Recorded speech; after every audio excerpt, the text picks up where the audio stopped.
Hannah and Samuel. So what happened was, right? I'm gonna give you the new T version. That's what I'm gonna give you, the new T version.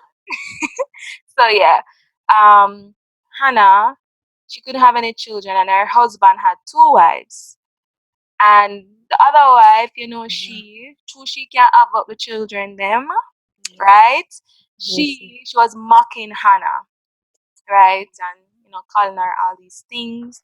And so what Hannah did was she took up her nice clean self one day and went to the temple to pray and intercede and ask Father to help her to have a child.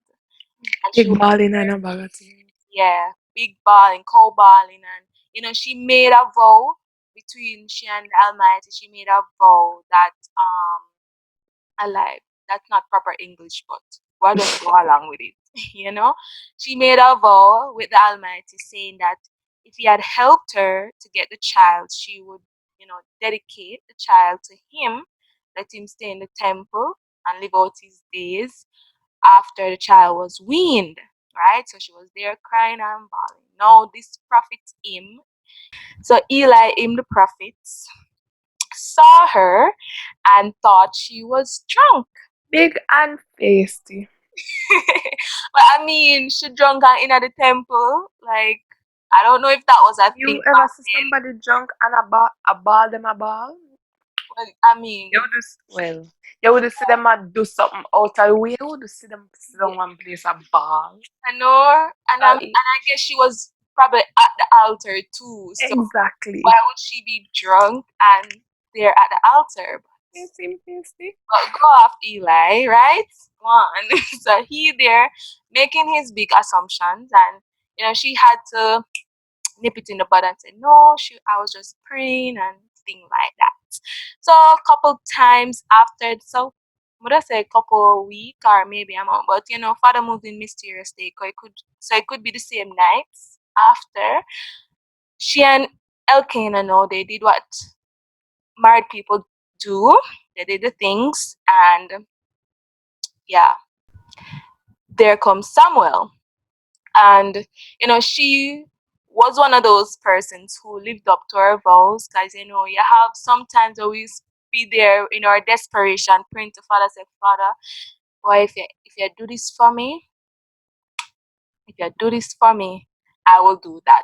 But she lived up to her end of the bargain, and after the child was weaned, she brought him back to the temple to live out his. She Yeah. gave the Almighty him back. Yep. She gave him back to the And then Almighty. she was able to have children after that because Yes. the Blessing. open up the wombs. Yeah. But yeah, that's the story. Alright, so from that story, you can see that Anna she was walking, she was really walking by faith.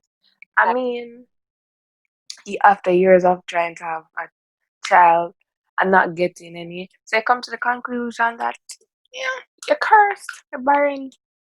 Most persons would have, given up. yeah. And And then she was taunted on top of it, remember saying yeah, she getting the so insults from the other lady.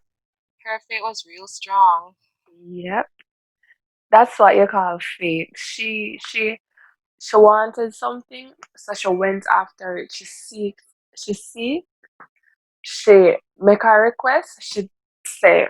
She told him what he would get in return, that she would give it back the child to him.